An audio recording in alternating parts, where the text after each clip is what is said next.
Oi gente, eu me chamo Vitor Solini, sejam bem-vindos para mais um vídeo do canal. E nesse vídeo aqui eu vou falar com vocês sobre como estudar para o Enem 2023 em casa. Apesar de eu ter passado em quinto lugar em publicidade e propaganda na Federal do meu estado em 2020 e ter tirado 700 mais na nota geral em 2021, eu continuo na saga para conseguir uma vaga em medicina. Então esse ano eu continuo na saga de estudar para Enem e eu quero falar para vocês aqui o que é que eu aprendi nessa minha trajetória desde 2020 até hoje sobre como estudar para Enem em casa. A maior parte do meu tempo eu estudava em casa e esse ano eu decidi que eu vou fazer o meu estudo integralmente em casa. Indo direto ao ponto, a primeira coisa que vocês têm que fazer é pegar a prova do Enem anterior. Se vocês não fizeram o Enem anterior, não tem problema. Façam agora, tirem 2 dias para fazer todo o Enem anterior, o Enem completo, você vai fazendo todas as questões ali, dê um tempo de um simulado mesmo, para saber qual é o seu rendimento em cada área do conhecimento, em linguagens, em humanas, naturezas e matemática, tá?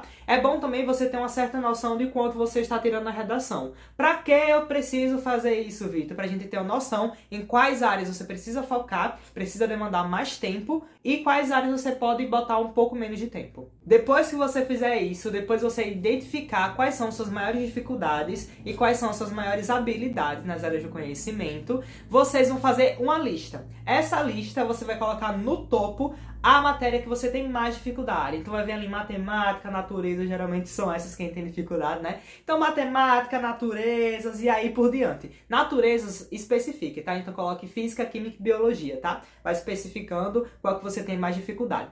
As que tiver mais dificuldade fica no topo, as que tem menos dificuldade fica lá no final da lista. A terceira coisa que você precisa fazer, logo após você fazer essa lista de dificuldade, é identificar qual é o seu perfil do aluno. Por quê, gente? A gente é acostumado na nossa escola a estudar várias matérias por dia, então no mesmo dia tem geografia, tem matemática, tem química, tem física, e assim vai durante toda a semana. E vai de pedacinho, né? 2 aulas de química, 1 aula de geografia e assim por diante. Só que tem gente que não se adapta a esse método. Por exemplo, eu em casa não consigo me adaptar a esse método. Porque muitas vezes tem pessoas que se incomodam com o fato de estar estudando aquela matéria, tá com dúvida ainda naquela matéria e daí já deu o horário de geografia, você tem que trocar de química para geografia. E daí você acaba deixando um assunto meio que pela metade, meio sem entender direito. Eu não gosto dessa sensação e por isso eu me encaixo no segundo perfil de aluno, que é justamente o aluno que não gosta de dividir o horário em várias matérias. Eu gosto mais de priorizar uma matéria por dia, porque aí eu consigo aprofundar meu conhecimento e aí você vai aprofundando, você vai tirando lacuna por lacuna, sabe? Eu me sinto mais satisfeito com essa forma de estudo, então você vai identificar. Você é o primeiro perfil que gosta das matérias divididinhas, né? E várias vezes na semana, ou você gosta mesmo de aprofundar um dia para matemática, um dia para física. Se você não souber, seria interessante você testar durante uma semana para você ver o que você acha. Depois disso, você vai montar seu cronograma. Na hora de montar seu cronograma, nós vamos priorizar sempre as matérias que você tem mais dificuldade. Então, colocar as matérias que você tem mais dificuldade, é mais difícil para você, demanda mais energia para o início da semana. Porque quando você começa a semana, você acabou de vir no final de semana, tá relaxado, tá descansado, e daí você vai ter mais energia para conseguir bater aquela lista de matemática, aquela lista de física. Então bota as matérias que você tem mais dificuldade pro início da semana e as matérias que você tem menos dificuldade pro final da semana, que você já vai estar cansado, já vai estar exausto da semana que foi corrida, então você consegue levar mais de boas, não precisa de uma energia tão grande para estudar aquele assunto. E antes de encaixar as matérias em cada dia da semana, de acordo com essa prioridade, eu acho que o ponto principal é marcar qual dia que você vai folgar. Sim, você não precisa estudar 24 horas por dia, tá? Na verdade, não é nem recomendado você estudar muito tempo por dia, tá? Principalmente se você for iniciante, o importante é que você comece aos poucos. Então começa com 1 hora por dia, depois aumenta para 2, para 3 e assim vai aumentando ao longo do ano. Então, como não é nada recomendado você não ter nenhum dia de descanso, você vai colocar no seu cronograma um dia de descanso. Geralmente, meu dia de descanso é o sábado, porque eu não gosto de botar no domingo, que as coisas são tudo muito lotadas pra sair, sabe? Pra conseguir me divertir um pouco.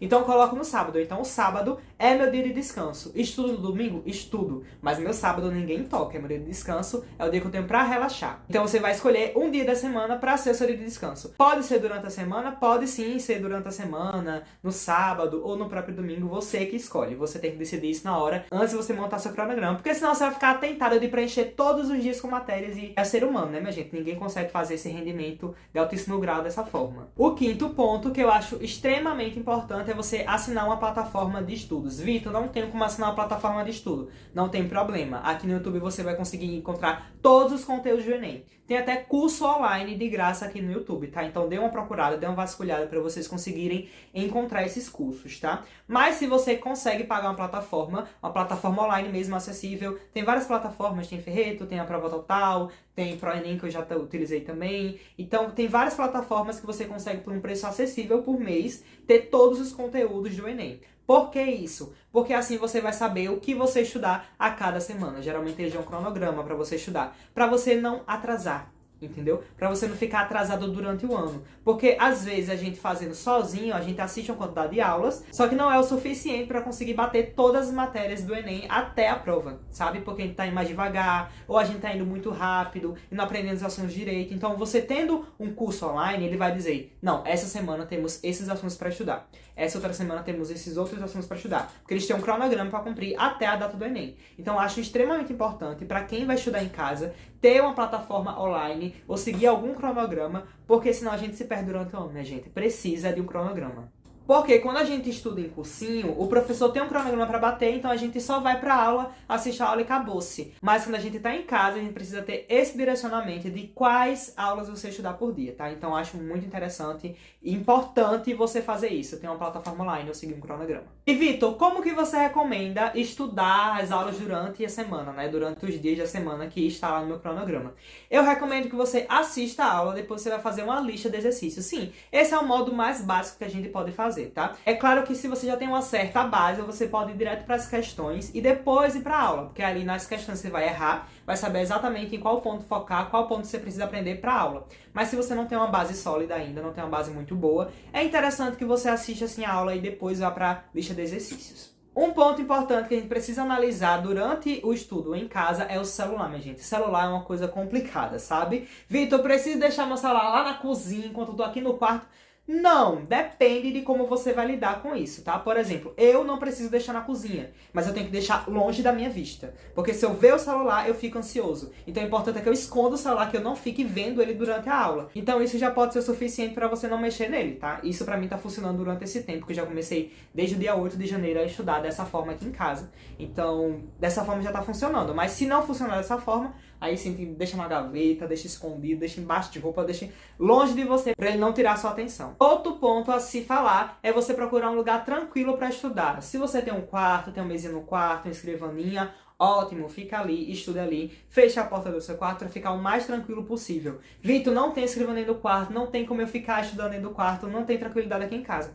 Você pode ir para uma mesa da cozinha, pode ir para uma mesa da sala, um canto que você consiga apoiar seus livros e estudar. Pode estudar na cama? Não, jamais pode estudar na cama. Tenho uma experiência terrível com isso. Na época que eu estava preparando para o Instituto Federal, que eu estudava na cama e daí eu adormeci o tempo todo na cama e acabei não tendo uma preparação muito boa. Então, jamais você pode estudar na cama, senão você vai dormir e não vai estudar. E vai ainda dar preguiça. O terceiro ponto que eu tenho que falar é sobre priorizar o seu sono.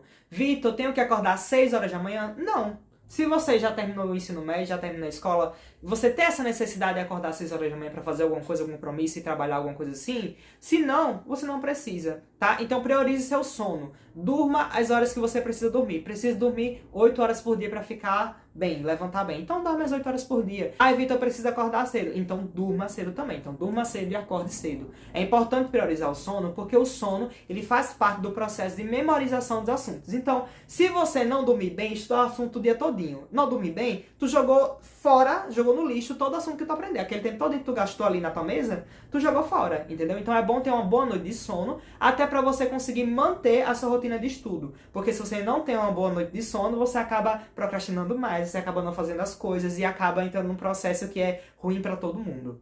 Esse seria um estudo em casa mais básico, né? Porque quando a gente fala de estudar para medicina, a gente fala de alguns detalhes a mais. Eu vou fazer um vídeo aqui para vocês, porque como eu falei para vocês, eu estou estudando em casa completamente esse ano. Então eu posso fazer um vídeo aqui pra vocês falando detalhe por detalhe do meu cronograma, do meu horário, o que eu faço a cada dia da semana. Eu posso detalhar plenamente pra vocês. Só que isso vai ficar por outro vídeo. Se vocês quiserem acompanhar a minha rotina dia a dia em tempo real, me segue lá no Instagram, tá bom? Que é Vitor Solini, pode seguir lá. Que lá eu estou aparecendo todo dia, mostrando pra vocês o que tá acontecendo. Vocês podem tirar dúvidas também. E a gente pode ter um contato um pouco mais próximo e trocar informações, sabe? Trocar figurinha. Então é isso, minha gente. Se inscreva no canal se você gostou desse vídeo. E deixa o like aí pra me incentivar a trazer mais vídeos aqui pro canal. Então é isso, um beijo, até o próximo vídeo.